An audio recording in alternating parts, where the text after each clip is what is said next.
မြန်မာနိုင်ငံ၏အထင်ရှားဆုံးသောတမိုင်းဝင်အမွေအနှစ်နေရာတစ်ခုမှာပကံမြို့ဟောင်းစီသည် ARD မြစ်အနီးတွင်တည်ရှိသောပကံသည်ရာစုနှစ်များစွာအတွင်းမြန်မာယဉ်ကျေးမှုနှင့်ဗုဒ္ဓဘာသာယုံကြည်မှုတို့၏အချက်အခြာနေရာတစ်ခုဖြစ်လာခဲ့သည်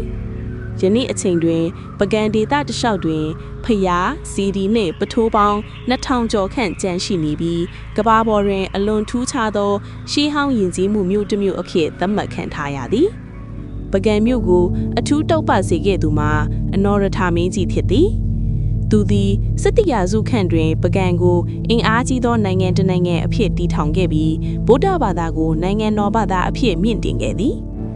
ထိုအချိန်မှစပြီးမင်းများမိဖုရားများအမတ်များနှင့်ပြည်သူများကယုံကြည်မှုအပြည့်ဖြင့်ဖုရားများစေတီများနှင့်ပထိုးများကိုအများပြားတည်ဆောက်လာကြသည်ပကံတွင်အထင်ရှားဆုံးဖုရားများထဲတွင်ရွှေစည်းကုံစေတီအာနန္ဒာဖုရားဓမ္မယန်ကြီးဖုရားတပ်ပြင်းညူဖုရားစသည့်ဖုရားများပါဝင်သည်ရွှေစည်းကုံစေတီသည်ပကံ၏အလွန်အရေးပါသောဖုရားသဆုဖြစ်ပြီးအနိုရထာမင်းကြီးနှင့်ကျန်စစ်သားမင်းတို့ကတည်ဆောက်ခဲ့ကြသည်ဟုဆိုကြသည်ဤဖုရားသည်ရွှေရောင်တောက်ပါသောစေတီသဆုဖြစ်ပြီးပကံသမိုင်းတွင်အလွန်အရေးကြီးသောနေရာတစ်ခုအဖြစ်တည်ရှိနေသည်ထို့အပြင်အာနန္ဒာဖုရားသည်ပကံတွင်အလှပဆုံးနှင့်အနုပညာလက်ရာအမြင့်ဆုံးဖုရားသဆုအဖြစ်ချီးကျူးခံရသည်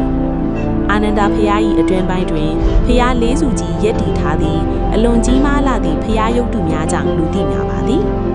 ထိုဖုရားသည်အလင်းရောက်ထဲတွင်လှပစွာတုပ်ပါနေပြီးပကံ၏အထင်ကြီးအမတ်တရားတစ်ခုဖြစ်လာခဲ့သည်ပကံရှိအကြီးဆုံးဖုရားများထဲကတစ်ခုမှာဓမ္မယန်ကြီးဖုရားဖြစ်သည်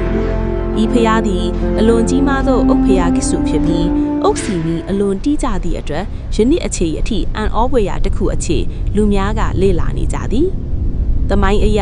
ဤဖုရားကိုနရသူမင်းကတိဆောက်ခဲ့သည်ဟုဆိုကြသည်။မင်း၏အမှားများကိုပယ်ထရက်ရန်စောင့်လုပ်ခဲ့သည်ဟုဒန္တာရီများတွင်ဖော်ပြထားသည်။ပကံဖုရားများ၏အလှတရားကိုမနက်ခင်းနှင့်ညနေခင်းအချိန်များတွင်အထူးမြင်တွေ့နိုင်သည်။နေထွက်ချိန်တွင်အလင်းရောင်များကအုတ်ဖျားများပေါ်သို့တောက်ပစွာကျရောက်သည်မိုးတိမ်နှင့်မြူများကြားတွင်ပကံမြူလုံးသည်အံ့ဩဖွယ်မြင်ကွင်းတစ်ခုလိုပေါ်ထွက်လာသည်ထို့အပြင်ယနေ့ခေတ်တွင်ပူပေါင်းများထိပကံဖျားများပေါ်မှပြန်တန်းကြည့်ရှုနိုင်ပြီးကမ္ဘာတစ်ဝန်းမှခရီးသွားများလာရောက်လည်ပတ်ကြသည်2019ခုနှစ်တွင်ပကံကို UNESCO World Heritage Site အဖြစ်သတ်မှတ်ခဲ့ပြီးကမ္ဘာယဉ်ကျေးမှုအမွေအနှစ်များထဲတွင်တစ်ခုအဖြစ်အတည်ပြုခဲ့သည်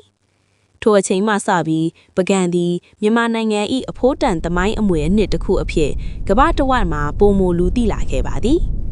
ယနေ့အချိန်တွင်ပကံဖျားများသည်ရှီးဟောင်းဘိတုတာလက်ရာများသမိုင်းကြောင်းနှင့်ဗုဒ္ဓဘာသာယဉ်ကျေးမှုတို့ကိုပြသနေသည့်အံ့ဩဖွယ်နေရာတစ်ခုဖြစ်သည်ထိုဖျားများသည်ရာစုနှစ်များစွာတည်ရှိနေခဲ့တော်လဲယနေ့အထိလူများ၏ယုံကြည်မှုနှင့်တန်ဃာတော်များ၏ဘာသာရေးလှုပ်ရှားမှုများကြောင့်ဆက်လက်ရှင်သန်နေစေဖြစ်သည်ပကံတို့တွားရောက်လေပတ်သူတိုင်းသည်ရှေးဟောင်းယဉ်ကျေးမှု၏အလှတရားနှင့်တမိုင်း၏အတိတ်အမှတ်တရားများကိုတပြားရီနှင့်ခံစားနိုင်မည်ဖြစ်သည်